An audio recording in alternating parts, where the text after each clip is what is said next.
Hello, welcome to Pod Maverick After Dark.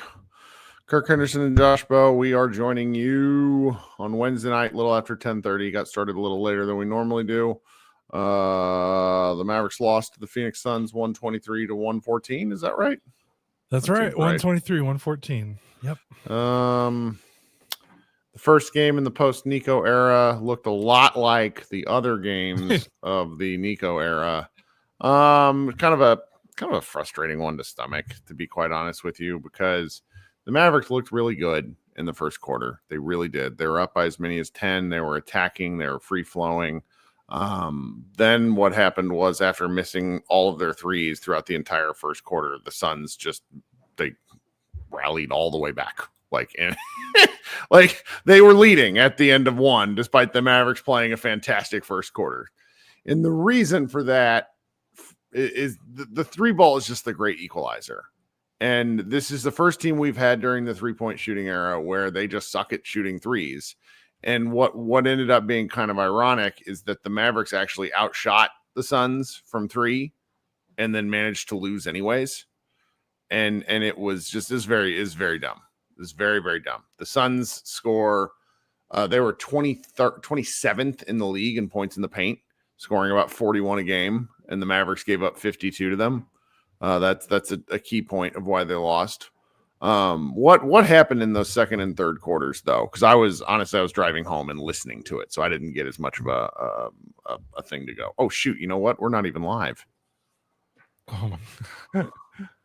Wait, yeah, we are. Oh, we're not. No, we're not. What the hell just happened? Okay, we'll go now. All right, my bad, man. I'm so sorry. I'm glad I noticed. That's okay. I swear I thought I saw the red. So did I. Light. No, weird. It says showtime. So, all right, maybe I pressed the wrong button. Let's try again. That's okay.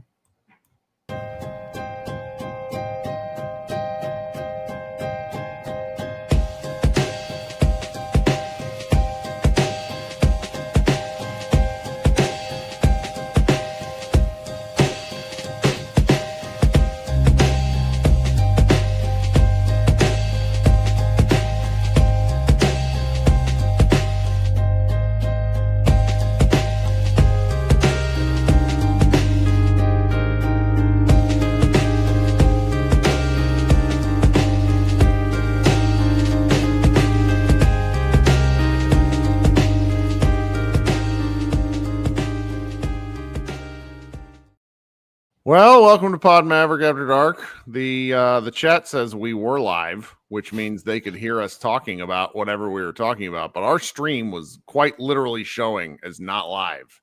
Yeah. So whatever, man. It's that kind of season. It really fits. Is my take. So I'll speed run that again. The Mavericks lost to the Suns. The Mavericks hit more threes than the Suns. They nearly doubled their per game output from three, hitting 17, and still managed to lose in no small part because they gave up a ton of paint points and they can't defend anyone. PJ Washington went down, and I was asking you when I realized that maybe we're not live. What the heck happened in that second and third quarter? Yeah, I mean, they couldn't stop dribble penetration. The Suns got to the free throw line almost 9 more times, although I know some of that's juiced a bit by the end of the game. But yeah, the second and third quarters was just the Suns repeatedly, without even really needing much to do anything, just like one dribble closeout against closeouts, just getting to the paint and then working from there, whether they got layups or they got open threes. I mean, Devin Harris said it on the broadcast and kind of summed it up where he was like, the Suns don't really feel the Mavericks right now defensively. Like the Mavericks aren't doing anything to make the Suns uncomfortable. And that's kind of what it was. I mean, it honestly felt like it was almost like a scrimmage for Phoenix at times during the second and third quarters. Like they were just able to kind of do whatever they wanted. And the Mavericks had no resistance at all. How So I guess what I'm wondering is how many good defenders are left on the Mavericks right now. I mean, they've got, especially like PJ goes out 5 minutes in, he's your best defender with Davis and Lively hurt. So you're playing a lot of Brandon Williams, you're playing a lot of Max Christie. Like Cooper Flagg had some moments. He had 3 steals and 2 blocks. Like the team had 20 stocks which I think hides over the fact that like they were just getting repeatedly blown by for most of the night. And it wasn't even off like intricate ball screens and complicated actions. It was like pass drive, and the Phoenix player was in the paint. And yeah, the Mavericks blocked some of those shots, but I think that was almost more they had a lot of blocks because Phoenix was just there so often that they had the opportunity to block so many shots. But I mean, again, but what do you do? What are you going to do? Like, Kid played the team that he has. I don't know schematically if there's anything they can do. I mean, they played Devin Booker really well. I mean, second game in a row where they play a really good star well. Yeah, and I think the thing was they kind of sold out to stop Booker, and everyone else on Phoenix got off good shots. So it was mission accomplished on Devin Booker, but they couldn't shut the water off on everyone else. I mean, they were guarding Booker so well that like it looked like Booker was throwing that game. And that's how much they were kind of guarding him, how well they were guarding him, and how miserably ineffective I thought Booker was, especially like in the third and fourth quarters. I thought the Mavericks did a really good job there. But I mean, they were doubling Booker a lot, and they were doubling him, and Phoenix got open threes. So and here's kind of a pick your poison. I missed this because again, some of these games I'm not watching as closely as I would like kids and stuff like that. And the weekend games I'm better, and the games that start either early or it's my life right now. Sometimes I just have a hard time with it. So the Mavericks had 19 turnovers like that. Yeah. That's what. But most of those turnovers were in the second half. I mean, they lost the first half with, I think they only had like 4 or 5 turnovers in the first half. So the turnovers weren't the things that the turnovers are what changed this from like a 5 to 7 point game to an 18-point game in the third quarter. And I guess you're right. That's why they lost, because they got down so big and then they couldn't come all the way back. Okay. Yeah. That's just, it's just frustrating. Cause like you're watching this game, Washington goes out, you're already dealing with injuries to Lively and to AD, and the strength of this team, if there was one, was built into the front court, and the front court as they had laid it out is effectively dead. I mean, we'll talk a little bit about Anthony Davis in the second half of the show and some of the news breaking elements and things we've learned today. But it's just, I don't know how to be too harsh about this team when there are the 2 players that I felt affected the game the most from what I saw. I mean, Cooper had a mixed bag. I liked a lot of what I saw early, and then as the game went on, he faded real hard in the fourth. Faded real hard. He has a nice stat line: 16, 6, and 6s, and with 3 steals and 2 blocks, pretty fucking fantastic. Great game. He was stuck at 15, 5, and 5 though for like almost all of the fourth quarter. Like he handed. He had a turnover one where he handed the ball to that guy who played at Virginia Tech. Ryan Dunn. He might not play at Virginia Tech. Hopefully I have that right. Maybe it's UVA. Yeah, it's UVA. My bad, Ryan Dunn. But it was just one of those things where the 2 guys who honestly mattered the most in this game, as far as the minutes that I saw, were 2 guys. One guy was a 2-way player last year. The other is a 2-way player this year in Brandon Williams and Moussa Cisse. And that's really fucking troubling. It is. And it's no disrespect to them, because I appreciate what they're bringing to the team right now. They're busting their asses, that's for sure. That matters to me and should matter to everybody that's watching. But good God. If they're your 2 best players, that's not good. It's not it's just not good. It's just not good. So the third quarter rolls around, and I think the Mavericks ended. I don't got the total, like the box broken down in front of me. But it was definitely one of these games where by the fourth quarter, you knew the Mavericks were going to make some kind of run, because they're not going to be down 15 to 18 points forever, because it's just natural that the Suns aren't that good. They're playing well, but they're not that good. Yeah. They're 7-5 now, and they're probably like, I bet their point differential points to kind of a 500 team. So that's neither here nor there, and sorts itself out. Yeah, I mean, they've won 4 in a row, and 4 of those were. Wait, they've won 1, 2, 3, 4, 5. They've now won 6 out of 7. Yeah. But of those 6, two were the Clippers, who stink. One was the Pelicans, who also stink, and another one was Utah, who also like. Right. They beat San Antonio. That's a good win, but otherwise they've kind of been wins matter, but it's also Yeah. like at a certain point you look back at the quality of the wins, and like if the Mavericks, that's one of the funny. It's actually funny you mentioned that because you and I talked so much before the season started that we felt that the Mavericks had kind of a light schedule and that they needed to stack wins, and now they're literally 6 games under 500. Yeah, so it's over. It's so painful. So it's you're watching that. The Mavericks just didn't. I don't know. I'm a little. This is where doing this podcast may get a little goofy for us at times as the season goes on because I don't want to like rehash. All these games are going to look the same unless they make some changes. It's really Anthony Davis potentially coming back at some point. Though I don't know when. Derek Lively being out is just starting to get like genuinely alarming because we don't seem to. We're not getting any information, and it's just it makes you feel gross paired with everything else today. The Mavericks did come out and play with some energy, and I can't blame them if because like what happened to PJ? I didn't see it. He hurt his shoulder, but it didn't look obvious at the time. Like he kind of was driving. Ran into someone's shoulder first and then kind of walked off the court, and that was it. See, because that's a little that should raise alarm bells, like real alarm bells. No, if he's out, I mean this is DEFCON 1. Yeah, yes. He's they the will not win games. Guy. Yeah, yeah, and they already weren't winning games, but they will super not win. Like they will go from like these feel good. Lost by 5 to they will consistently lose these games by like 10 to 15 points. And then you got Gafford in there who kind of looks like late he's just playing like on duct tape. I mean, they played Gafford for 27 minutes tonight. He had 9 rebounds, 8 defensive rebounds. He hurt us. Good for him. Yeah. Good for him. Really nice Gafford game. That's sort of, it's sort of the gist of it here. I do think the crowd was better tonight. One of the pregame things, and this is just look, fans and players are allowed to do exactly what they want. It's free country. There's just consequences in the form of behavior or whatever from both. And the Mavericks were not very happy that PJ got booed, but Mavs fans that were at the game were sick of being drowned out by game ops because they didn't want anyone to chant Nico sucks or fire Nico. Like that's.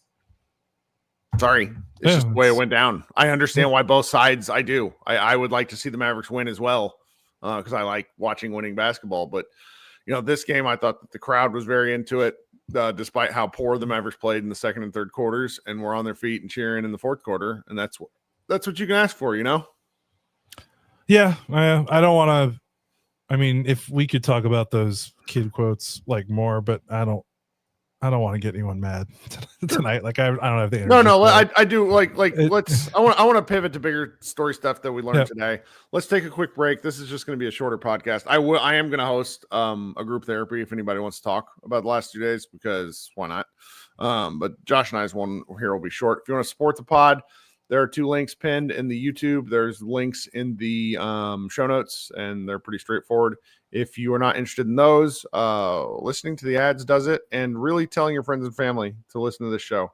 To be honest, we got to be kind of nakedly honest here. If you're with us now over the next several weeks and months, then you're going to be with us forever. Like now, when teams are shit, that's when you figure out what you're really interested in. And Josh and I may have had offline discussions, but are we actually interested in this? Yeah. Okay, so I'll be right back. We'll insert some ads. Okay, and we're back. We eclipsed 3,700 followers today on the YouTube channel. Keep pumping that number up. I really appreciate it if you subscribe to us. It helps. It really helps. And also just I like numbers going up. It's a human brain thing. All right, so we're kind of done talking about the game. What else should we talk about?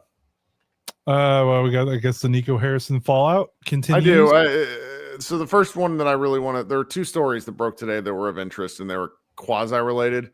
First, a friend of the program who's yet to be on the program, might have to rectify that at some point.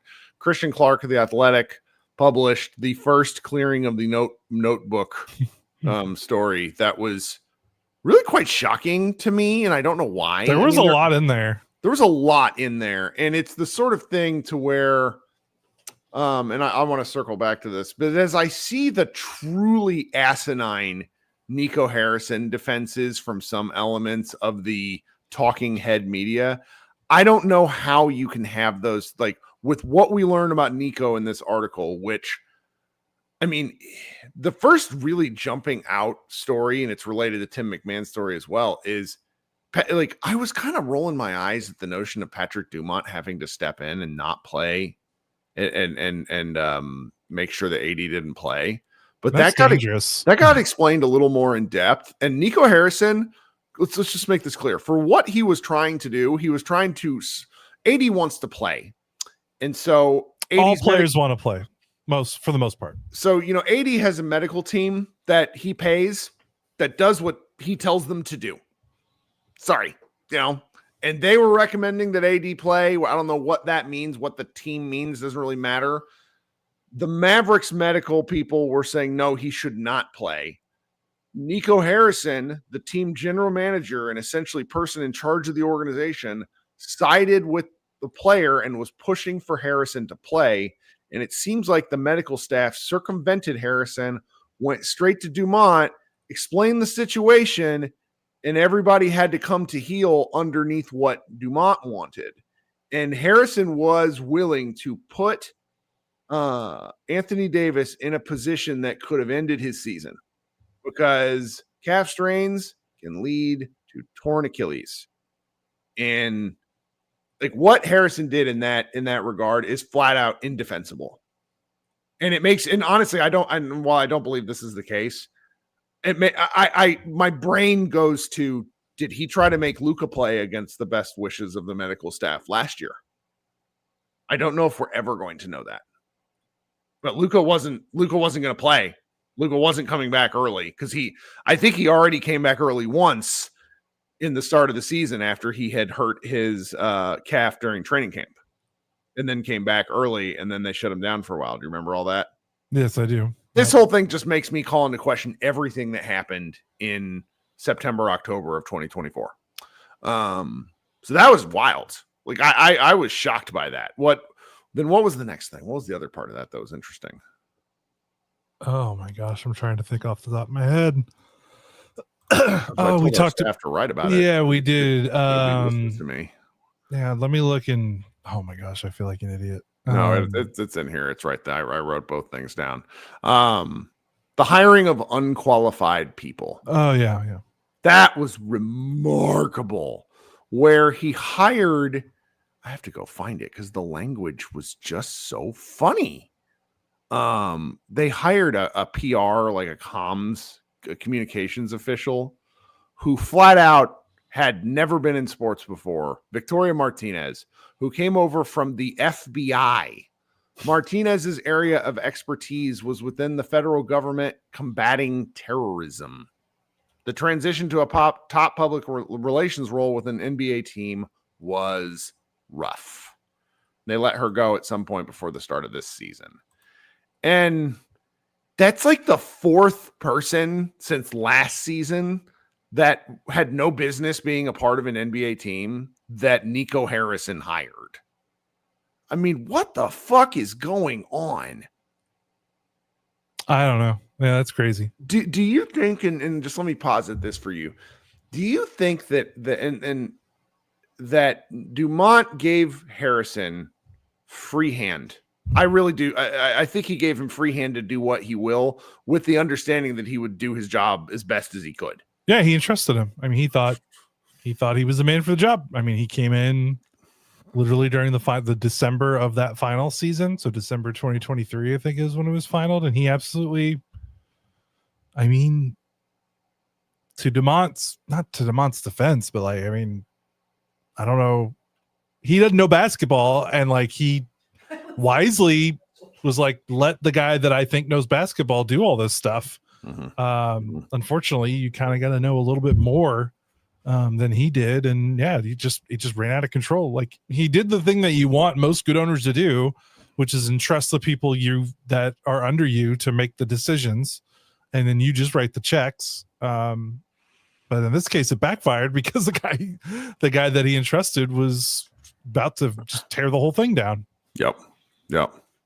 I mean, it's worth like support journalism where you can, guys. What Josh and I do, we do analysis, but we don't do like the reporting. Okay, that takes money, which the SB Nation doesn't pay us. And you figure all this stuff out. You read through this article, and it's like you get just the full breakdown of how bad things became under Harrison after he consolidated power. And it's truly crazy. And this gives me an opportunity to sort of circle back to and then there's McMahon. Sorry, we moved on a little bit too quickly from one of the stories. Tim McMahon then published something today that built upon the Anthony Davis calf strain thing, saying from now on, like until he's Patrick Dumont's going to be the determining factor whether Anthony Davis plays. Like, he wants to know the full medical breakdown. He wants it explained to him as well as possible, which is his, like, let's be clear about this. This is very much a thing Cuban would do. Like, it is in the realm and in the right, because if it's something that you're stewarding, you are the governor for, you probably, and not to mention the fact that Anthony Davis tearing his Achilles would take a catastrophic Dallas Mavericks situation to something beyond the pale. Yep. So, I mean, I don't really have any issue with any of it, but it's just out there. Mark Stein published a story today that I really enjoyed. Did you happen to read that one? I think I shared it in the Slack. Yeah, I read that. I got to read that one. That was a good story. Yeah, and it wasn't so much shocking as it was just sort of a recapping of things. Yeah. I do like that he validated my longtime take that Michael Finley had nothing to do with the trade, which is something I have been vehemently saying out loud for months, because I know he had nothing to do with the trade.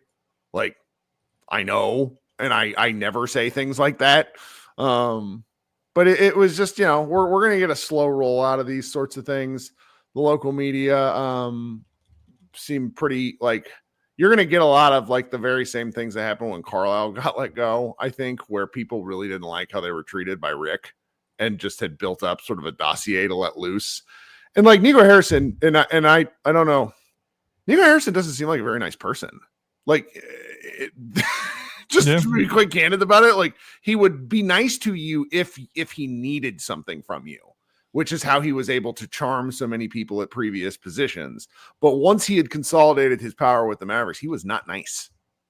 Like, no, really uncomfortably so. People didn't want to disagree with him, kind of his way or the highway kind of mentality. There were some stories today talking about, like, he just wasn't like an agreeable person. Like, if it went against what he wanted to do, seemed very stubborn from that. And yeah, I mean, it's not surprising. This is an incredible quote from a former team employee. If you offend Nico's sensibilities any stretch of the way, that's it. He's a sensitive guy. No, well, remarkable. I know. I remarkable. mean, not shocking that he had to have, the seats set up so that he could leave the arena without anyone bothering him. Did you see the Nick Angstad tweet from the game? No, there was an actual priest sitting in his seat today. That's funny. Exercising those demons, quite literally. That was what Nick said. Okay. I was very annoyed at the very good joke. Like, it was just the perfect joke, and I'm like, damn it! I wish I would have thought of that. Yeah. I think the thing I was thinking about. Sorry, I don't know what you were. Go ahead. I was going to say the thing that I thought about watching the game, to tie it back to everything in the last 24 hours, was like, this game was a good reminder. It was like, okay, he's gone, but like, that doesn't really change. Like, team still stinks. Team's still in a very dire situation in terms of their future outside of Cooper Flag. Like, not to say that this wasn't like they should have done it. Like, absolutely, they needed to do it, and they needed to move forward. But this is just one small step in a very long journey to rebuild the franchise. Yeah. And this was just a reminder of that. Like, with Jason Kidd and PJ Washington talk about like, hey, we don't like disrespectful. We don't want fans to boo. Well, fans didn't boo. They didn't chant fire Nico, and you're still down 18 in the third quarter, and it's like it was just a kind of reality check that this is not going to be a quick fix. They are in deep, and there's some chances that they could, if they get a good draft pick this summer, like the draft is that good, like you pair Cooper Flagg with Peterson from Kansas, or maybe even Boozer's kid, like maybe you do get to take the shortcut, but like even then it's like, I don't know, like there's just a lot of work to do. And I felt like this game was kind of a reminder, because there was a part of me that was like, what if they just like rip off like 3 in a row because the weight and the pressure's been lifted? And then I was like, oh, no, just the team's just not good enough. The Clippers game with them on Friday is just the sadness bowl. How many sadness bowls have the Mavericks played? Many, and they keep losing all of them, which is really special. Gosh. So I will say, like, my particular problem is I'm finding myself increasingly frustrated with the rather blatant attempts to rewrite the history of what's happened. The longer we go on, the worse it gets. Where, like Charles Barkley today on the very popular and influential Inside the NBA show, went on a 2-minute rant about how Nico Harrison isn't responsible for any of this.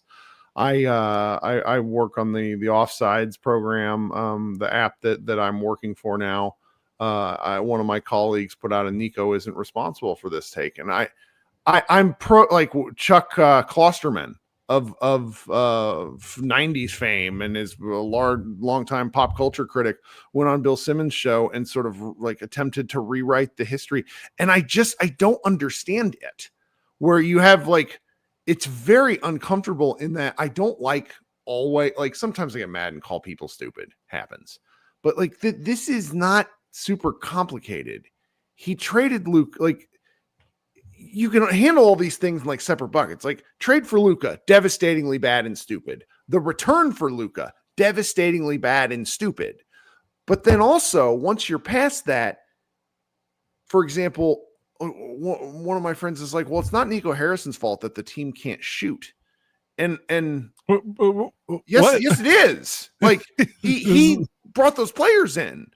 And I feel a little bit crazy, because I don't want to get away from this, and like I should be happy that he's gone, and I am, but it's he doesn't, he gets to go home and be rich and get paid out for his contract. That's his benefit. Okay. Yeah. He's not some sad sack on the street. Mark Followell and Brian Damaris sort of attempted to talk around it on their Take That With You podcast. Look, it's not sad when a guy who still gets paid loses his job. It's not sad. Not interested in that discussion. Sorry. Josh and I both have had jobs where you lose them. We've had spouses that have jobs where you lose them, and you got to figure out how to make the paycheck. What happened to Nico Harrison is not sad. It's justice insofar as sports fans get it. But I'm not interested in the whitewashing of what's happened here. Like it will get louder and weirder in specific areas where it's like people just want to be have counter takes is really all it comes down to. Yeah, people like to argue. Yeah, and I wish I could interact with people on Twitter, and I'm like, why are you still talking to this about, like, going along back and forth? And it's someone arguing something that's like inane. Like, why are you just? And then they were just like, oh, I like arguing. I'm like, I wish I could get over it. I don't want to. And I wish I could ignore it. I really do. It's just, this is so, I was listening to our own show last night where you're just like, man, they really messed things up for us too. And I think sometimes I forget that, because I just kind of keep going. We keep going. Yeah. I'm a perpetual motion machine of like ever forward. You really, God, that's the best nickname for you ever. But it's like the trade, like last year really fucked me up. I mean, like, obviously it's tied in with my dad dying, but it's like, it really fucked me up. And it's just like, like my kid doesn't want to watch basketball games with me anymore. Like, I'm mad about that. Like, maybe he will one day. Like, it's a different deal, but it's just, it used to be, hey, is Luka on? And your kid kind of plays like Cooper. Maybe that's how you get him. You get him. That's how you get him to watch him. Did you see me tweet? Did you see? Hey, here's another guy that plays like a psycho on the psychopath on the floor. Did you see me tweet Cooper Flagg's mom and ask her to come on the podcast? Because I want to talk to her. I literally was like, I want to talk to you about raising competitive children. This is interesting. This is that would be really I don't want to talk to you about the Mavericks. I want to know about your parenting style. Yeah. Yeah. Well, we'll keep going on, and I think there will be better or more interesting games because as you made the off-camera comment where it's like, oh, you know what? People are going to be interested in this team for a little while, and then interest is going to die. And I think what we'll see is like dips and waves because the trade window opens the 15th. Like Gafford can be traded right now, but it's not going to happen. The Mavericks will hire a GM soonish. I think they've got to make a choice on what they want to be and who they want to be because, you could make an argument that the talent's there for them to try to make a playoff run. But if they just keep losing in the interim, this sort of self-flex. Yeah, like they can't. They're going to be such a deep hole that doesn't even matter. Like if you get Anthony Davis. And let's be clear, it's not like they were off to the races before Lively and Davis got hurt. like this wasn't a 5, like they weren't even 500. I mean, what were they when Davis got? I mean, they were losing to the hospital Pacers when Davis got hurt. Like they were down 7 to a team that had like 3 NBA players active. So I just don't see it. And when Davis comes back and Lively comes back, they're going to go back to the double big lineup. And that's going to cause some ruffles. So yeah, at a certain point, this stuff just kind of, I mean, it's working itself out. Like it is funny. People are like, all right, they got a tank. And it's like, they might not have to do anything and they will lose enough games. It's just sort of there. It's really something. It's really something. We'll figure this out though. We'll keep there will be newsy items, but I'm going to be curious tonight's not a great example because I wasn't able to watch certain stuff. I come into some things wanting to talk about sequences of plays and we'll be talking about more. But right now, let's just call this one a little bit early. I'll head over to group therapy. If you guys didn't check out Mavs Moneyball, my God, we posted like 25 things. I'll put it to you like this. Josh and I don't really get compliments from our overlords. And I got one today where he's like, you guys are killing it on traffic. And it's like, well, yeah, because we wrote 500 things. So, it tends to happen. This has been Kirk and Josh with Pod Maverick. Everyone be good. Enjoy the rest of your week. And we will see you all on Friday night. Go Mavs.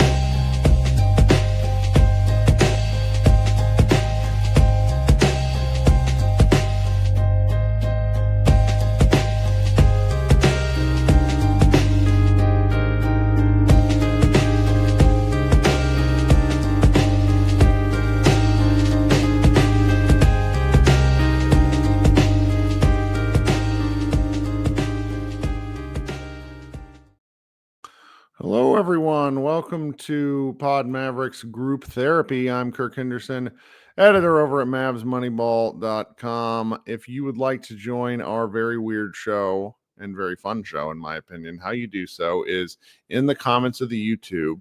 You click the link to the StreamYard app and you join. Very simple. You can do it by phone. You can do it by computer. If you are listening on the audio stream on Thursday, the other way you join the show is by coming and clicking on the YouTube link in the show notes, subscribing, and then getting notified whenever we go live, and you can hang out with us.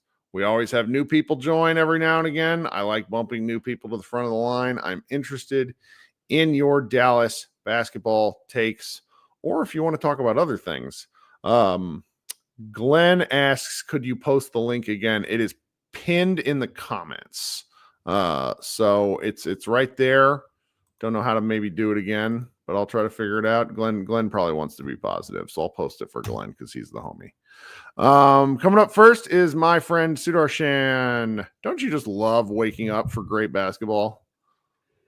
Yeah, I mean, it's thanks to daylight savings time. It's not even like an early wake up call. It's 7 a.m., which I think is fine. That's fine. Yeah. The fact that I go to sleep at like 2 or 3 a.m. for work, that's a different matter altogether. See, I go to sleep at 2 or 3 for this work, which then hurts my effectiveness at my real job, but nobody's gotten mad at me yet.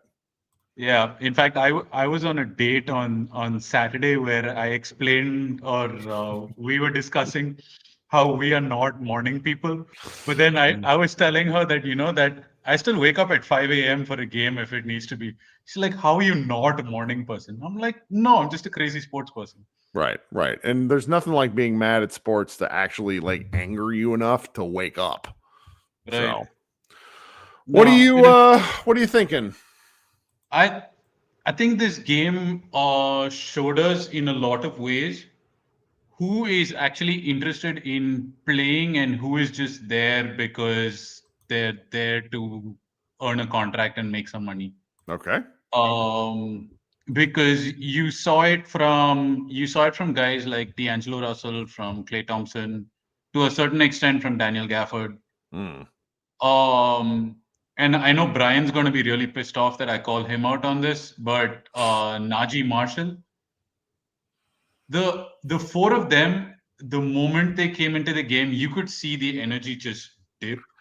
Which is really something, because I think Najee, a lot of games has been the energizer bunny of sorts. No, that's true. We wouldn't have won the Wizards game without Najee. So, yeah. I mean, but it's so weird because you were talking about, the Suns guys taking one dribble and they were on the perimeter.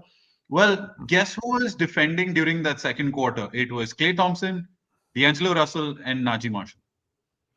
I mean, and the thing is, like, because PJ went down, I guess he had to play Cooper Flag more minutes at the 4 and like a small ball 5 and all of those kind of things. But there's only so much that you can do. When you're three like perimeter defenders are these three guys, and they could not be asked to actually do anything. The perimeter defense is something that almost needs to be studied, because is it an effort? Is it a scheme thing? Like, what if it's some of the Josh was like, what do you really expect from some of these guys? Blah blah. And I'm just like, I don't know. I've seen some of these guys have been on the team for a while, going back to last season. I've seen them defend better. Yeah, it's funneling them to Gafford is not particularly fair, because I don't expect Gafford is a great help side defender, but like him as like the lone rim protector is like just not the best. No, I mean, Gafford has this thing where he goes, rather than playing the fundamental defensive plays, he's always going for the highlight. So as a result, it's very easy to bait him out of position, because if you go, he's always going to try and block you when you're driving at him, which means it's usually either the guy who is defending, who is there in the dunker spot, is always open, almost always. So if you don't rotate to him, I mean, it's an easy dunk, almost all the time.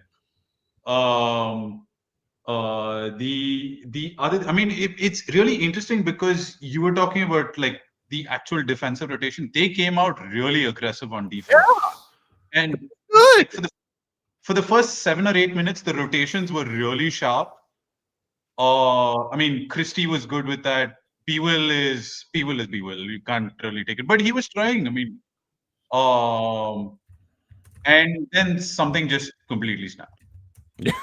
I mean, PJ going down, I think, is a visible shock to the system, because PJ is probably going to be the most consistent player the Mavs have this year. Number one, they can't trade him. Number two, I think his role is like the third best guy connecting piece on a good team.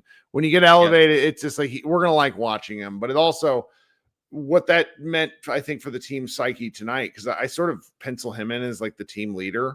I just think it does something to your whole downhill rotation, and then you get just weird stuff, That's true. And another thing I want to point out is Josh does not shout out enough about Musa Cisse.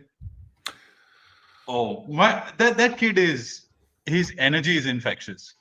Shout out to he literally, that's an impressive foul rate. 6 fouls in 14 minutes and 47 seconds. I mean, that's very Alex Sarish in some sense, but 4 points, 9 rebounds, 4 blocks. I think he's averaging like 2.5 blocks a game or something in the past 4 games, which is so. I mean, yeah, it's going to be one of those weird seasons where we're just going to see a whole bunch of L's, but I think we're still going to be happy about it. I find myself like sort of shocked because I look at some statistical markers. My colleague John from SB Nation is in the chat. He runs the Bright Side of the Suns blog. He was dropping some stats today. And one of the things that I found myself interested in the pregame was the fact that the Mavericks hadn't been able to hit a three. I mean, we knew that, but it's like when you compare it over to the Suns quite on a game-by-game average this season, the Suns have scored 18 to 21 more points per game from the three-point line than the Mavericks. Then the Mavericks hit 17 threes and still lost. And I'm just like, I just kind of found myself going, what are we doing? We were discussing this in the middle of the game. It seemed like the Mavs were down like 15 or 18 or something, and they were getting mathed. Yeah. Right? I mean, it was just one of those variance games where they were getting screwed on the math. Yeah. But they had the same number of threes. Like Phoenix were 14 of 30 or something like that. And the Mavs were 14 of 40. So it wasn't the number of threes, it's the percentage, it's the shooting percentage, right? Like Klay Thompson is Klay not looking like a corpse is extraordinarily helpful. Like he's got to hit 3 a game. If he's going to take the volume, I mean, he shot a ton of threes tonight. That was a riotous number. He's 16 threes. Yeah. The problem is not him hitting 6 3-pointers. The problem is he should be 6 of 12 or maybe 6 of 10 or that's hard, dude. Come on. 6 of 16. I mean, can you imagine? No, but if he's the only shooter, you're not getting that kind of spacing. Like they already load up on him and that's part of the challenge. I mean, the Suns. No, I agree. I heard this on a show today. The Suns are getting some of the best looks in the league from 3. Yeah. Just as which, I mean, some of the guys, I can't remember which guy it was, but there's a couple of them here that have really taken incredible shots. I'm looking for. This is just me losing my mind. Really good podcasting, Kirk. Anyway, Royce O'Neal, that's who it is. Royce O'Neal's basically no one's near him within he's getting the most open looks in per game in the league. So and he's making teams pay. And I'm sure if we look at the metrics, the Mavs just give up the most wide open threes in the league because that's just the way their defense is constructed. Sure, because you expect and early in the season they were like actually getting pretty good 3-point luck and still losing. Yeah. So, yeah. Oh man. Well, I appreciate you kicking the show off. You got anything else for us? No, I'm just Friday is going to be such a hilarious game. It's like the ass off bowl. Mm-hmm. Oh, I really want to go. I'm pathetic and weird and still actually liking high school football is not a problem, but consistently following my own high school's football program is a little weird. And I very much want to go to that playoff game. And I don't think I can. I think I have to cover this garbage Mavs team. I have to do it. So I have to love the fact that my Dallas Mavericks and my New York Giants have the same record. Which is fantastic. That's hilarious. That's amazing. Oh, what a deal. All right, man. Thanks for kicking us off. Talk soon, okay? Take care. Yeah. All right. John points out that the most wide open looks from deep this season, Grayson Allen is shooting 50%. It's just so before I get to Glenn, I got a question from Ash Boying in the chat, and it's a bigger question than I think I have time to answer, but it's a good one to put out there because I also want other people to be thinking about this. Kirk, what do you think the Mavs should do vis-a-vis trades? What can they get for certain guys? So my question or my answer to this is think about who you think they should move and in what order. If you think they should move, I don't think they're going to move Kyrie while he's hurt. And I think they'll do exactly what Kyrie wants. So it's like you got Anthony Davis, Daniel Gafford, who else? Klay Thompson. Those are just like 3 off the top of my head. I think they do right by Klay and accept whatever they can get for him because he's 1,000 years old and can't move. I think Anthony Davis, you might want to sit down for this one, and I don't think they get much at all. He's going to have to show his health to get even a first-round pick. Like, this is going to go down as a really, it's the one player for what it's just sad. And I don't want to insult him, but it's sad. calf strains aren't something that just go away. Gafford's probably the most interesting one. I'm just not sure, but you never know. Like GMs sometimes get high on themselves. Like Chicago right now, would they be willing to move stuff for Anthony Davis? Their Twitter fan is hell no. But anyway, we'll see. It's going to be a fun thing, but really, we got about a month until a lot of that stuff kicks off. So until then, you can sate yourself by just playing in the trade machine. So very good question, and thank you for the super chat. Coming up next, my friend Glenn. How you doing, Glenn? Pretty good. How you doing tonight? Okay. I mean, I enjoyed watching the first quarter, and then I wasn't able to watch parts of the second and the third, which were the bad quarters. And then I got to watch the fourth quarter, which was a fake comeback, and I didn't hate it, but I also was, I don't know. It's one of those games where it's like I really like watching Brandon Williams and Musa Cisse. I'm also functionally annoyed that Brandon Williams and Musa Cisse matter. You know? No. They're fun to watch. They're great. Yeah. I love those guys, actually. Look, somebody tweeted me earlier today and said, hey, Glenn King must be really happy with Nico Harrison being fired. And I was like, I don't give a fuck who the GM of this team is. Yeah. I want to see the Mavericks play hard and win games. And I love watching Brandon Williams play. I love watching Brandon Williams and Daniel Gafford play together. They are poetry in motion, in my opinion. Gafford had a good game today. This is one of, like, Gafford was really battling. 8 defensive rebounds. Like, it was nice. It was good to see. It was great to see. I'm a huge Gafford fan. If we have to start fire sailing, I would hope we can keep Gafford as part of the new core. He's still pretty young, and I mean, you got some guys on this team that are exciting to build around. I think it's great watching Cooper Flagg get better every single night. I mean, there's always something about his game that was better than the night before. I do want to point out, though, that this game would have been different. In the third quarter, he missed 2 free throws. Yeah. Then got the ball and did the most overdunk of all time overdunks. That's gonna go on, like, let's just fast forward to the future and hope he retires a Maverick and gets a statue. Like, that's gonna go on, like, the blooper reel of what Cooper Flagg did early in life. That was funny. It was very funny. Sure. But that's 4 points that they can sit down with him and say, Cooper, every point counts. I know. Yeah, but I mean, you can't get, like, sometimes. his free throw shooting this season has been preposterously good. For him to miss 2 free throws was wild. Or 3 free throws tonight was wild. 3 free throws. He was 1 for 4 tonight, and it's just a matter of concentration. And that's the point. He's so good at shooting free throws. If he misses 3 out of 4, it's a concentration problem. And maybe it's because his shoulder was hurting, because he did get that was the left shoulder early in the game. And plus he is playing with a sprained right thumb. So that's how I feel about guys who play hurt. I appreciate that. And by the way, you said you didn't see what happened to PJ. There are 2 guys in the NBA that I fucking despise. I know where this is going. Let's hear you cook. Dort is one, and Brooks is the other. And Brooks did one of his patented slam into the shoulder in a way that looks like it might have been an accident, like he wasn't trying to do it, but he does it so consistently that he took out PJ. I mean, that's what happens when you're playing against Dillon Brooks. Somebody on your team's going to get hurt every time you play against Dillon Brooks or Dort. And that's what happened. I fucking hate it.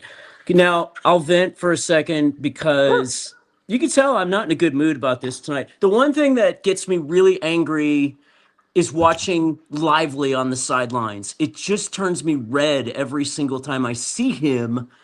Can we take his money and give it to Musa Cisse? Yeah. Because at this point, you can do the math on this. He's basically 50% of all the games he could have played, he's played. Mm-hmm. And it's getting worse every year. He played something like 60 games out of 80 in his first season, 36 in his second season. Third season, he played 3 games, and then we were told he had a knee contusion. Which and then 9 games later. Yeah. 9 games later, we still don't know really what it is, but it's a knee something. Right. And he stands there on the sidelines getting paid, cheering along, and it drives me nuts. I hate him. I want to give you an opening to note that you as a person and as a fan of this team are expressing your fan disdain, and that if he comes back and plays his ass off, you will love him as much as you love all these other guys. Yes, I he think can that's redeem fair. himself. There's Yes, no doubt. Yeah. He can redeem himself. Get out there and play, but I suspect he's going to get out there and play, and then 2-3 weeks later, we're going to be on to his next injury. And, you know, Jimmy Johnson had his thing about the asthma field. He's an asthma field guy. He's the guy that, I mean, I talked last time about Josh Hamilton and the comparison there. There are some guys that find a reason not to play. And then there are guys like Cooper Flag who is like, okay, I've got it. I don't want to put this on him not finding a reason to play. I want to put it on the fact that I feel that the medical staff has been dishonest. I mean, the Anthony Davis injury was supposedly a grade 1 sprain, which is 2 weeks. We're approaching the 3rd week, and he's not going to play. So either he was misdiagnosed or he was purposely scaled down. There's something goofy going on. There's something afoot. And that will cause problems for the Mavericks at some point if that's the case. I mean, I don't want to get too deep into anything conspiracy related, but I have to think that, and this is every NBA team. This isn't the Mavericks. Like, there's sometimes an incentive to sort of like just tweak. And so 9 games for a knee contusion is weird. It's just weird. I mean, put a wrap on it. Right. In the case of AD, I believe that they want to trade him, and they want to make sure they need to get a run of 10 or 20 games before they can trade him. That's good for everyone involved, including him. So they're making sure that he's as healthy as they can possibly get before they put him out there, and then they want him to play 10 or 20 games, and then they're going to try to get the best deal, and I think we're all for that. And I think this Mavericks team is still fun to watch without AD, obviously. It's some of these guys. Max Christie is fun to watch. Brandon Williams, fun to watch. Musa Cisse, I didn't like during the Summer League, but I've really grown to love him. Gafford, I love. And Cooper Flag, I absolutely adore him. Who wouldn't? That guy. So there's a lot to feel good about for this team. Yeah. I think that covers my list. We're gonna get more. I told Josh this to end the show, where it's like there's gonna be, so even if the team continues to be stinky, which seems kind of likely, there's gonna be enough stuff to come back to. And we got my again, I mentioned my colleague John, who might still be in the chat. He covers the Suns, and they're even when they were bad, there's like a weird bad element to where if you really do like the team, you're gonna keep checking back in on it. And I think between the news and the players, there's going to be enough going on to where we will get some at least interesting stuff to cover. So I'll still be watching when we're 30 and 50 or whatever it is, and I'll still be watching this all the way through, and I'll still be right here supporting the show. Maybe I'll be the only one calling in at that point. I realize it's better if you got different people calling in every night. Misery loves company. That's my theory on this, is like that this portion of the show will actually grow as we'll find some real sickos. Like, I appreciate what some of my Mavs colleagues in the space provide, but I provide a very real space of just total pragmatist energy. You you and I have good conversations because you're very positive. I'm not quite near as much of a shit when I'm speaking to people as I am when I'm typing on the internet. And I think that, it's part. So it's like, as this goes on and gets weirder, I think we're going to have more reasons to talk. So sure. By the way, I'm aware that I'm being unfair to Lively, and I am. It's a feeling, though. Fandom's about feelings. Like, that's what Nico Harrison never understood. It's not about the numbers and the slate. It's about the feeling that comes with this. And so if you're not passionate, then why are you spending your time on it?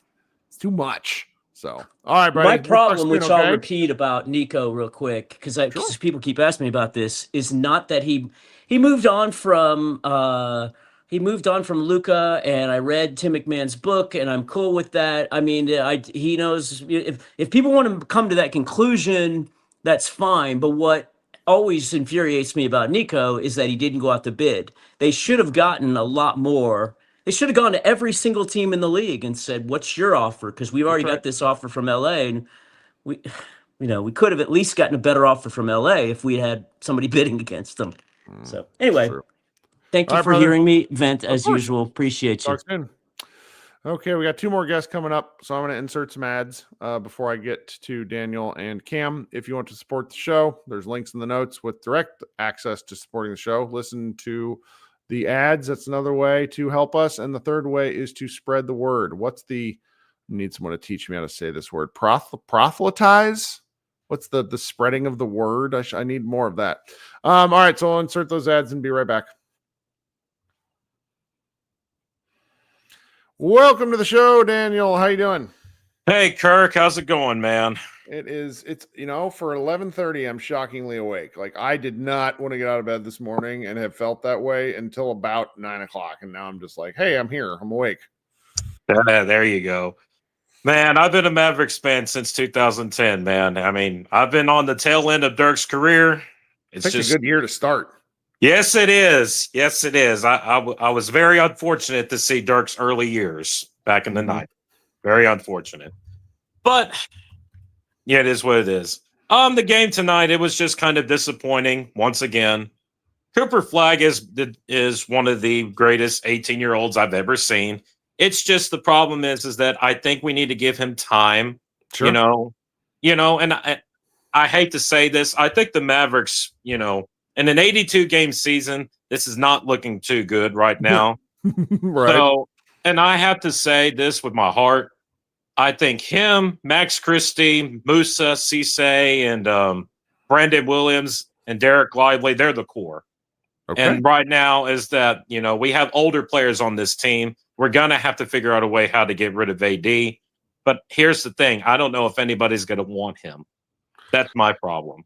I mean, he's one of the things that I haven't liked about this part of watching AD is I had a pretty good feeling I knew what we were getting. Mm-hmm. And the fact that it's confirmed what I thought I knew, I don't like, because I watched Anthony Davis in college.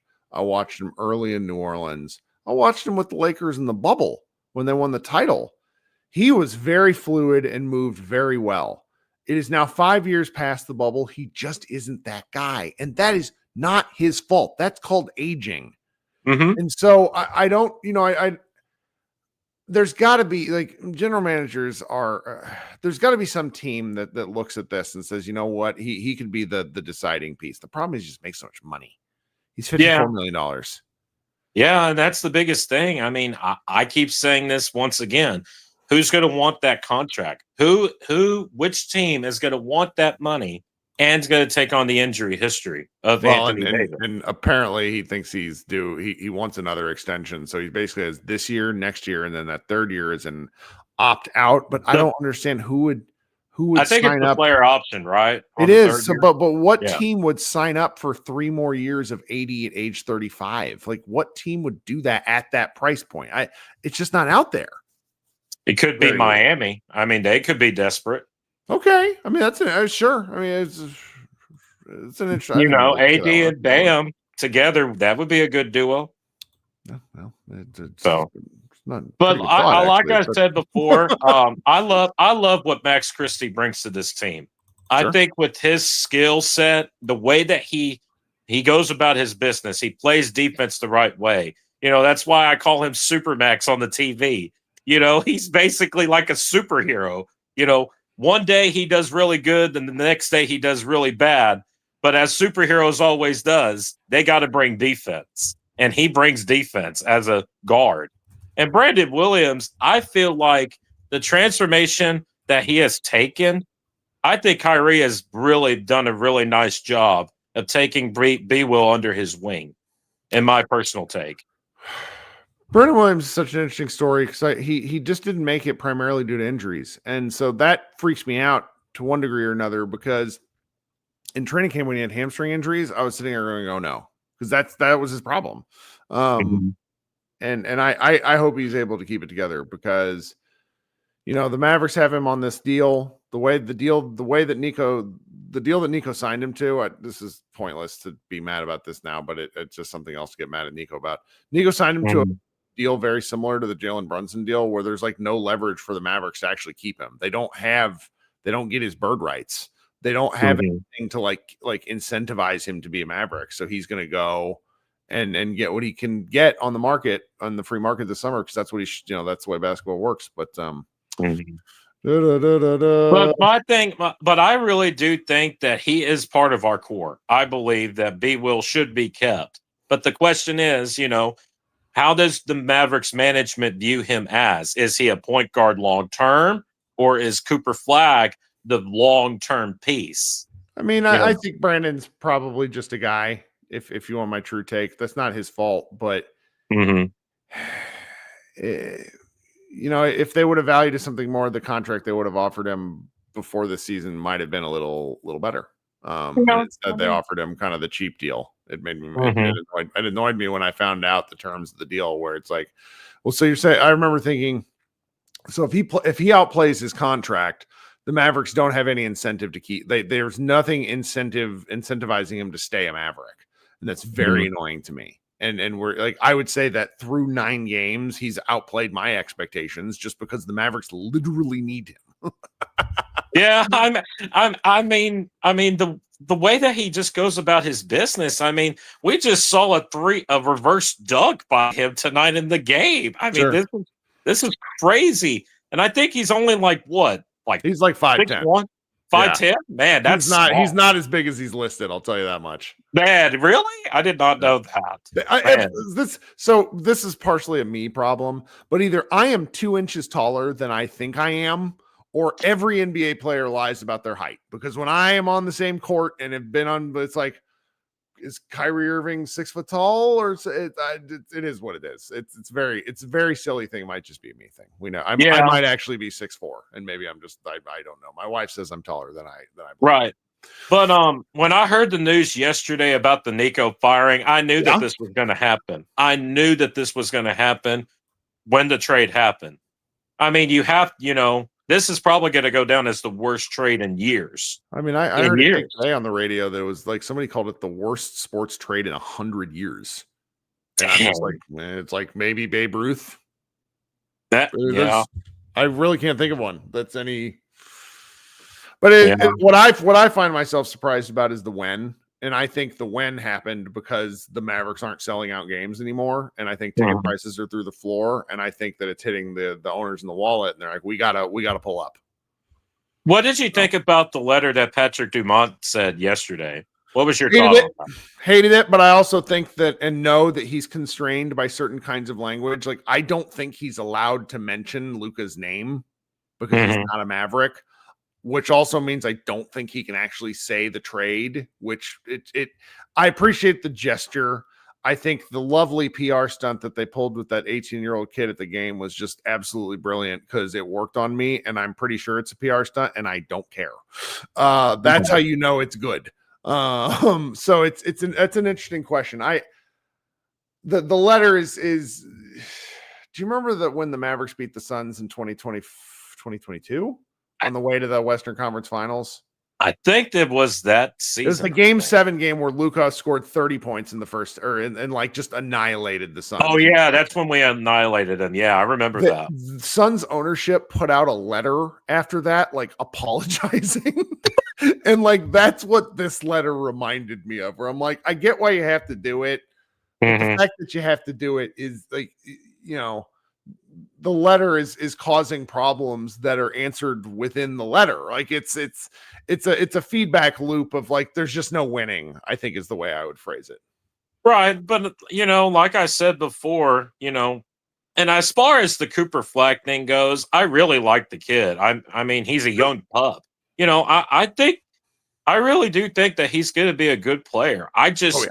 I want him to be better on offense. That's what I want him to be better as. We all know he's a great defender. For a 6'9" forward, I mean, that's crazy. His wingspan is absolutely ridiculous. Crazy. So what I would do, I think what I'm gonna do, is sort of set myself benchmarks and look at his grouping of games together, where it's like I grab a chunk of games and maybe take a look at his shooting data, then look at another chunk of games down the line and see if there's any growth. Because a guy that's his age, their development curve is much sharper at this age than it is pretty much. Yeah, I have like a 16 to 22 is when guys develop the most in basketball. That's sort of my take. And so if Josh Bowe was looking at video of him years ago, he couldn't shoot when he was 15 at all, like couldn't shoot. And then last year he was essentially a 50, 40, 90 guy at Duke. So the fact that he hits all these free throws, I think he's shooting 89% from the line so far this season. That bodes well for his shooting. The finishing, we see flashes of, like the finish over Giannis the other night.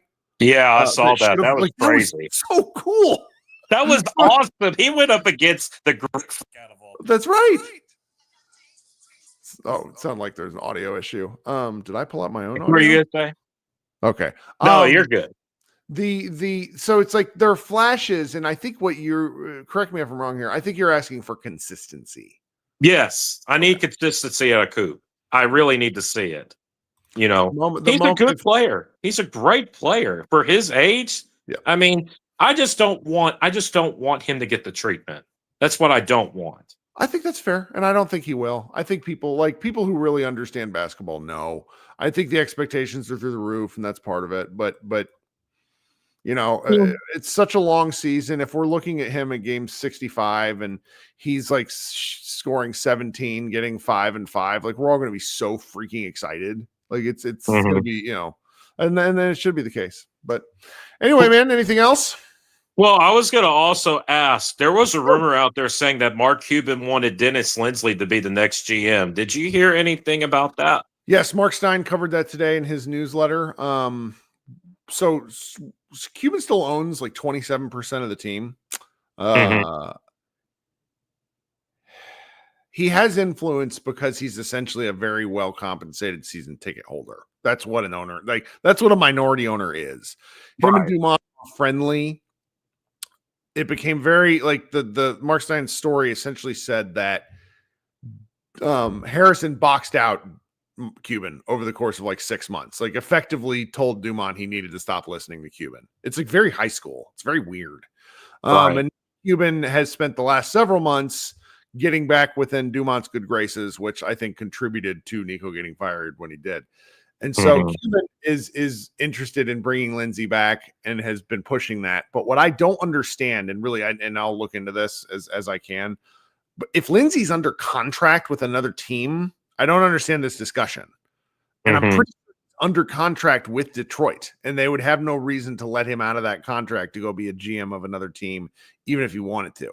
So that element of this, I don't understand. I don't hate the idea, but I am sitting where, in my as I'm sitting in my kitchen now, if the Mavericks are going to embrace a rebuild, then let's just go get a young guy that has new ideas, that is because there's way more talented basketball people on the market for these jobs than there are jobs for the people.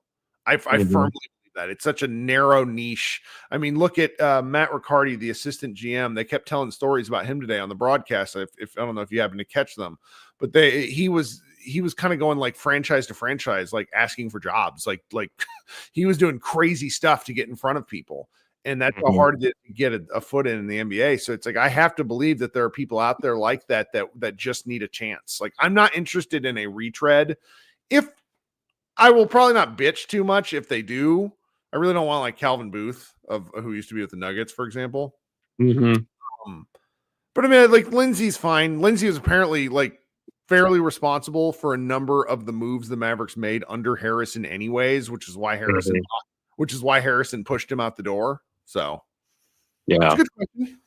Yeah, but I also do think too is that you're right on this. I think we have to rebuild a Brown and Cooper flag because he is the future. He's the future. You make it right now. Now. Yeah, but you got to make it right now. I mean, go find a team that wants AD for assets. Do it right now. So, well, I appreciate you joining the show. I hope you come back. All right, man. I appreciate it, Kirk. All right, we'll talk soon. All right, man. Where does this go? There we go. All right, coming up next is Cam. Hello, Cam, how are you? you? Yeah, thanks for waiting. Can you hear me? I can, yes. Okay, great. I think the last time we talked, I called Cooper our second best shooter. I apologize to Max Christie. Totally missed my mind. I don't know what I was thinking. Okay, I knew that is our. I didn't argue with you that night because I also forgot about Max Christie. Yeah, I did. I forgot. I was like, I think the next game, I was like, why did I forget about Max? But I guess what I have like one question and then Sure. one thought. So my one question is that I was reading on Reddit and I just want to hear because I know you're kind of more locked in than I don't know the inside stuff, but a lot of people are crediting a lot of Nico's like good moves to Dennis Lindsey. Like how accurate is that? I think Lindsey played cleanup hitter for a lot of what Nico wanted to do. Nico's a big swing guy. You look at his moves, the move to move on from KP was a big swing because they got kicked in the pants on that one. I hated that trade. I did too, but I also understood, like, I also kind of felt like it was the best they could do. Which they needed to move on from him, but the package was awful. Right. And awful. then the big swing for Kyrie Irving, which I remember, I hated. I had like a 3-hour podcast. I hated it because it's just like, this guy doesn't play enough basketball. I was wrong. I was different from you. I loved it. I was wrong. I've since, fully kind of walked it back. I'm saying I was wrong because Kyrie's, I would argue he's played his best basketball since 2016 here with the Mavericks. So very clearly wrong on that one. Not to mention they've got him at 2 contracts, which were very reasonably priced. But then the next big swing that he tried to make was the Kyle Kuzma 2 first-round picks to Washington trade. And when that one fell through, I think that my understanding is that Dennis Lindsey played a part in sort of the rebound trades, which ended up being Washington and Gafford. I think that Lindsey was also responsible for Dante Exum. He drafted him. So, yes, which makes sense. Yeah. And then Derek Jones Jr. as well as a 15th, as like I don't know if you remember when Derek Jones Jr. joined the Mavericks, but it was like August. He was just sort of out there. And so I think some of the smaller moves he got credit for, which I don't know how much I buy. In the end, I'm not sure how much it matters, but I do think Nico's actions in terms of pushing Lindsey out speak to the feeling. And that's what I mean? I have to comment on something you said before. We were offering 2 firsts for Kyle Kuzma. Oh yeah, Kyle Kuzma rejected that. He didn't want to leave Washington, and the Washington owners were like, "Sure, you can stay," and they rejected the deal. Yeah, for this 2 is all first? Yeah, go Google it. Google it. Somebody in the chat put a story. Somebody in the chat put a story. Yeah. Yeah, I knew we were trying to trade for him, but I didn't know for 2 firsts. 2 firsts. Like, I want you to think about had that deal gone through. Oh my God. This is a question from the chat. He says, "How did Nico push Lindsey out?" Well, Lindsey went to work for Detroit. That's how. There's a story in The Athletic today from Christian Clark that basically walks through how Nico consolidated power, and it's like, if you've ever worked for a petty shit of a boss, that it is Nico Harrison. Kuzma did not have a no trade clause. He was literally, the owners went and asked if he wanted to go to the Mavericks, and he said no. And they're like, "Okay, we're not going to take the deal." For 2 first? For 2 first. I'm telling you. That makes no sense. I lived in Washington, D.C. for 15 years. This is something that you can Google this after the show, like, be like, what? Because it was right around that trade deadline. And they don't want to win. They don't want to win. Exactly right. Win. Think about what that would have done to the Mavericks if they would have traded 2 firsts. Like now, instead of talking about like what we're talking about, we'd be wondering if Luka Doncic was trying to force his way out of the Mavericks. That's crazy. On to my thought though. Sure. Like I told you last time, I was Team Tank, so I'm not upset about this loss. And then I think we got to be clear though. There's no tanking going on. They suck. Oh yeah. I love we it. gotta get to I love it. February until they start playing like truly ass lineups for it to be tanking. Yeah. Like I honestly think the only two people on the chopping block that should be on the chopping block is AD and Clay. Obviously, not Clay. I would love him to stay. It's just he's like 35, and I kind of want him to be in a situation where he's going to be happy. I agree with that. I kind of I hate what he represents, but I don't mind him as a player or a person. Right. I think so it's like I want them to do right by all these guys. Unfortunately, I think he makes so much money that whatever situation he lands in is going to be one where it's like, okay, well, he's going to come off the bench. He's going to do his thing. I mean, but if he wants to stay, I'm all for Clay being here because he's a good vet, good work ethic, seems like a good shooting drills. I mean, our young guys can learn from that. And for AD is just, as much as I don't like watching him play basketball, he is our. I would love for him to stay too. Now that Nico's gone, I'm not even mad at the team anymore. Like I'm over it now. Like I finally moved on. I'm happy now, and I would love AD to stay. It's just, big men don't age well, and if this team's going to be competitive, this team's going to be competitive. We do need to trade him. It is what it is. And I was looking at trade packages, and then all the mock trades I've seen on Reddit or anything else were kind of ass. So the only ones that I thought of my own where I was like, you know what, I would be okay taking a swing at Scoot Henderson because he's not. I would too, if only because it would mean I could buy my child a Mavericks jersey with our last name on it. So Scoot is my cousin somehow. That's just the way this works. Oh yeah, like fucking 10 generations back. That's right. That's right. This is how this works. This is how names work.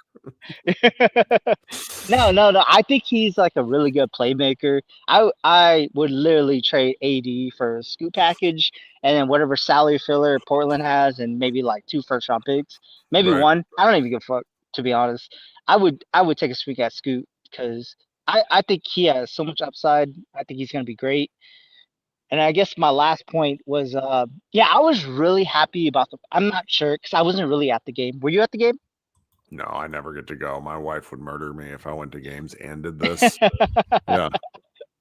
Yeah, I wasn't at the game, but in the broadcast, I was so scared they were going to start chanting, like, sell the team. Like, I was just so scared because I was just like, man, we just, I mean, I want fans, I want everybody else to say what they have to say, but I mean, I kind of believe that Nico was the person who made the trade, and I'm okay with the fact that justice has been served. I'm okay with thinking that our owner doesn't know anything about basketball, and that's okay. He was part of a gambling family for however long in his life. Like he just came into this basketball thing. No, I mean he was basically installed as because the Adelson family bought the team and he's the son-in-law, and I don't expect him to know anything. Like there's a very funny thing that happened to his own Wikipedia after the Mavericks bought the team, where someone inserted a line within 2 weeks of them buying the team where it was like, he has loved basketball since a young age. And it's like, who the fuck? Shut up. So don't do that.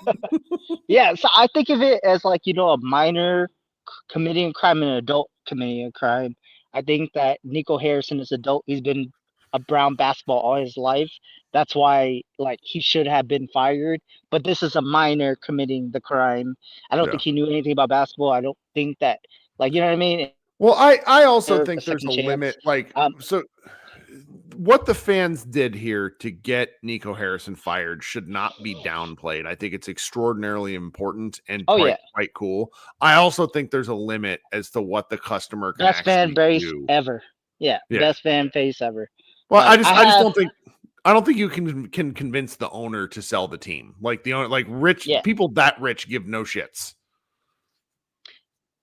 Yeah, I mean, that is the underlying things that he's going to be here for the next 30 years.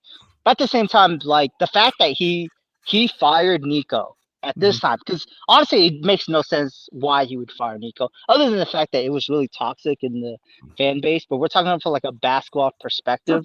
It made no sense that why he would fire Nico right now, and it shows that, like, to me, it shows that he is really trying. I mean, I'm not sure it's gonna get You got to better. start somewhere. Yeah, you got to start somewhere. So yeah, I was really happy that those chants were going on, because like I know that Cooper Flag's mom was chiming in on this, and I was just like, man, I want Cooper Flag to be here for the long haul, and that it means that his mom needs to be happy. So that's it. I mean, Yep. I was really happy on the broadcast. I didn't hear anything like that. People were chanting. It felt like a regular Mavs game, and I haven't heard that in like 9 months. And it was great. That's a very good point. Well, hey, thank you for waiting and joining the show again. Mm-hmm. All right. Talk soon, okay? All right. Get some sleep, man. Oh, yeah. One day. Not today. Long-time commenter, I think first-time guest appearance, Ash Boying. Hello, Kirk. How are you? I'm great. Welcome to the show. I didn't actually do something I told you I was going to do 2 days ago, and I forgot. And we are now 2 days late to the birthday of the Marine Corps. And I put up the thing on the bottom of the screen. I didn't say it. This is a big mistake on my part. Anyway. No problem. I just got the video of my son's battalion having their birthday party. And it looked more like the LA riots than it did a party. But hey, everybody celebrates differently. Yeah, that's the Marines for you. So, I mean, dumpster fires. They had tear gas canisters rolling down hallways in their barracks. And just, Marines. So when you talked about raising a competitive kid, that kind of struck home. But because I've got some nice stories to tell you if you ever want to. But wanted to talk about a couple things. Is let's turn the page. I mean, it makes no sense trying to get, as you said, trying to get Dumont to sell the team. Let's look toward the future. Mm-hmm. I think that, as one of your other callers said earlier tonight, you got to move Lively right now while he's got some value. Because looking at how Anthony Davis's value is plummeting because of the injuries, it's going to start happening to Derek Lively too. Because as you can tell, I mean, he just can't stay healthy. Yeah. And I think you need to start getting something for him while you can. I also think you need to load up on as many 2026 draft picks as you can, because this is kind of a historic draft class coming up. So I think that, you can get some mid-teens draft picks. Those guys are going to be really good because it's a pretty deep draft class. Yes. Yeah. I mean, I am just I saw this graphic, and I probably have shared this before, but I saw a graphic on the internet about teams that were like how teams were built. And the best teams right now have all been built through the draft. Now, that may change if the NBA signs another collective bargaining agreement and there becomes a different way to build. Mark Cuban was insistent after the 2011 title that the way to build teams was through free agency. He was just wrong. Because that CBA at that point was pretty restrictive. And so I'm of the opinion that the best way to build teams is get as many bites at the apple as you can through the draft as possible, and you go from there. And the Mavericks challenge is they own 0 second-round picks of their own through 2031. That includes this year. So we're talking 5 straight years of no flyers. And then they obviously got Philly second in 2029. That's right. But that's not one that they control. It's one that they're receiving. And you never know. That could turn out. That's their only second-round pick. And when you look, we all know the first round situation. It's not as bleak as it sounds, but it's just like the lack of control and the fact that they're all like controlled by the teams that we all hate, the Rockets, Spurs, and Thunder. Like, that sucks. Well, there's a trade that you can get the Spurs pick back. You could trade PJ, which I think he would be perfect for the Spurs. You could get their 2031st, and that gives you your pick swap back. So that's kind of a 2-for-1 type deal if you want to look at it that way.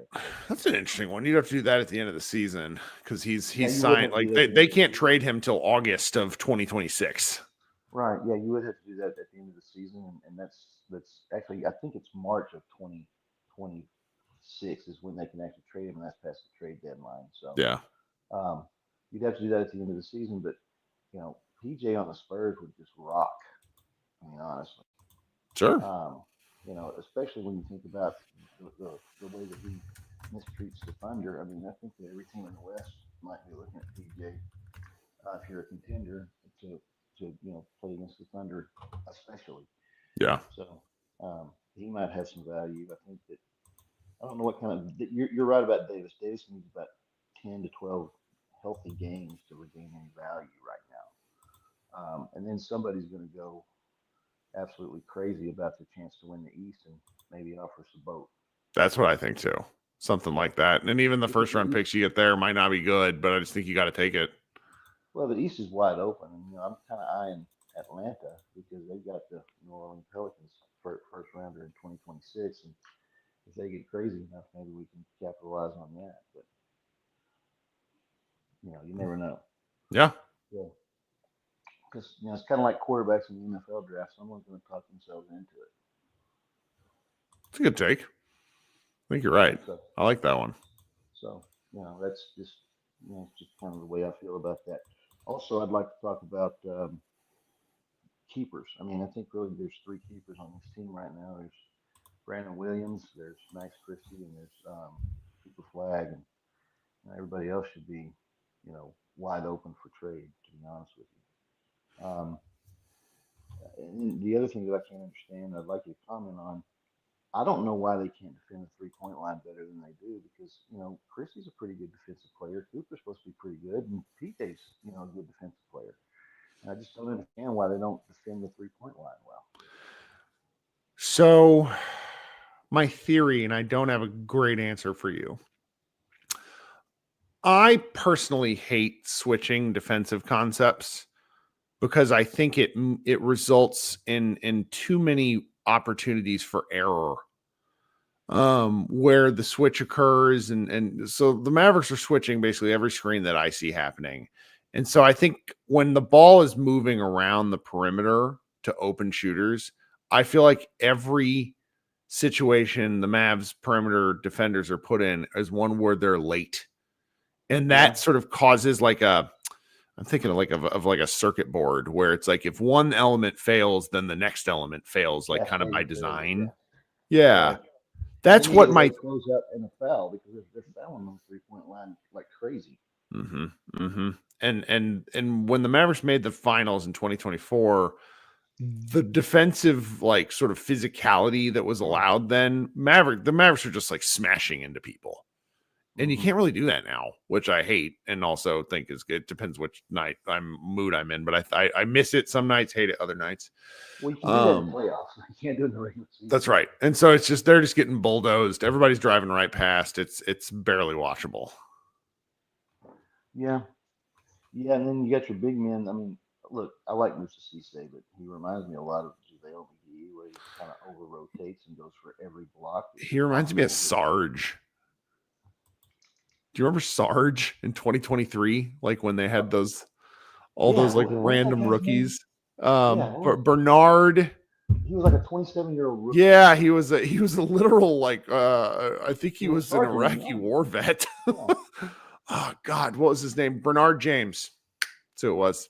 That's his name. Sarge. Loved him.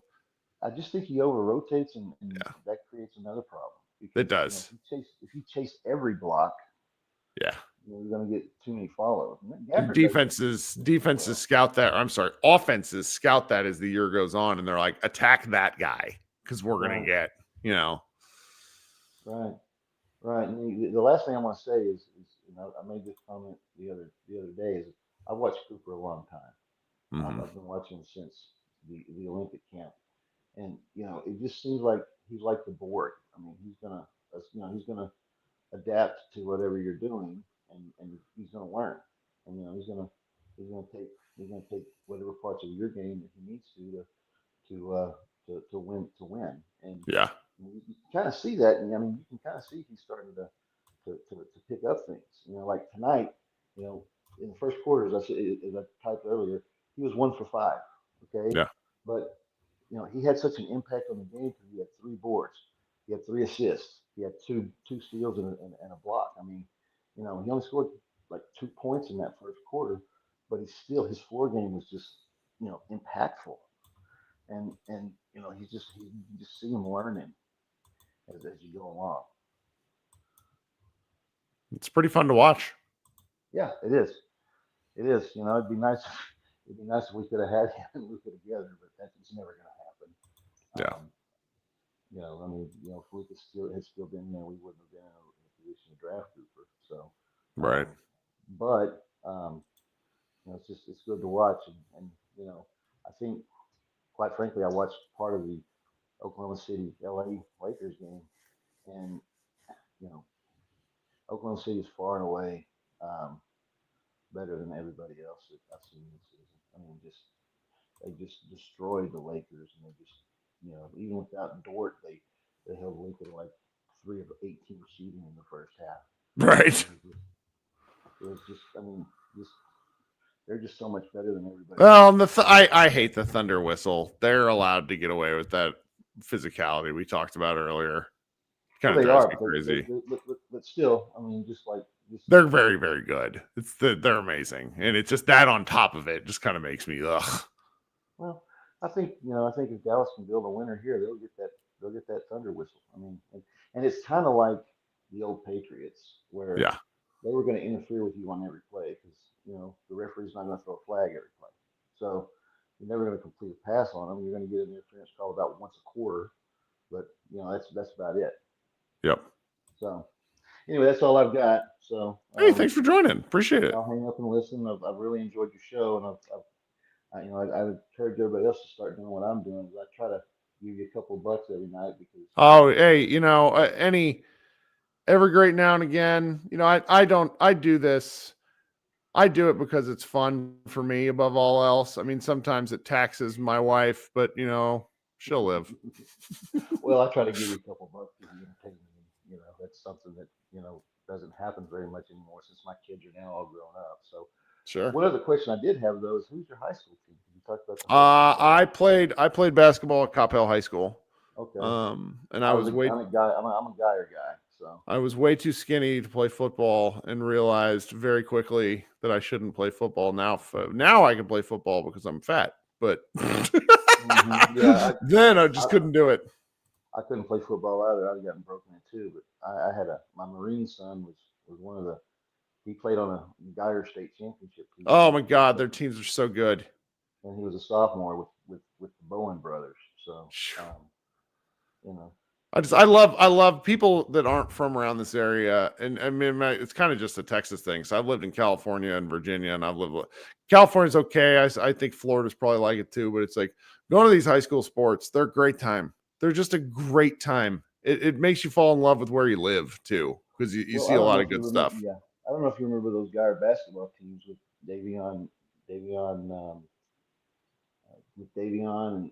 and all those guys that went to Power 5 schools. They had 6 guys that went to Power 5 schools. This is a heck of a basketball area, man. The 2023 draft had 8 dudes from the Dallas-Fort Worth area out of 60 picks. Right. Yeah. Yeah. I mean, it's a really good basketball area. I think. Did you guys have Marcus Smart, or was that the Colony? Marcus Smart was right up at Flower Mound. Marcus. Okay. Well, one of those two. One of those. I can't remember. Yeah, I think maybe Flower Mound. I couldn't. Maybe the Colony or Coppell. I thought it might have been. So Darren Williams and Bracy Wright were the Colony. There it is. Darren Williams. Yeah. And then Chris Bosch was Dallas Lincoln, and Dallas Lincoln was one of the most programs. No, they were pretty good in 4A. Yes. Yeah. They won 40 games my senior year. Yeah, I remember that team. I mean, it was a really good team. But you know, my son's freshman year at Geier, Geier had beat like IMG and some of the program schools. Yeah, because they had a team. You know, they had a kid that went to Georgetown. They had a kid that went to Oklahoma. They had a kid that went to what's that school, Butler. I mean, they had just a great team, and then they had a kid that went to Kansas and won a national championship. So, you know, he's playing with the Mets now, I think. So, they got a pretty good program over here. And there's a lot of up here in the Denton area. There's a lot of good basketball. Yeah, Texas is nuts like that. Brian Hopkins, shout out to to deep 41-31 Mavs. Yeah, I watched him dunk once. Really impressive. I love high school basketball too, because the games, that's the other thing. The games are 75 minutes total.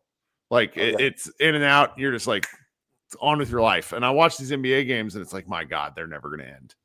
Well, and then trying to go to an NBA game is a 4-hour process. Yes, it's a different deal. High school game, it takes me 3 minutes to get over to Guy High School. That's right. To get back home. So, that's right. So, hey, well, good talking. Thanks so much. Okay. All right. Thank you. Bye-bye. All right. Bye. All right, guys. Been Kirk Henderson, Pod Maverick, Group Therapy. We'll be back on Friday night. Everyone enjoy the rest of your week. Go Mavs.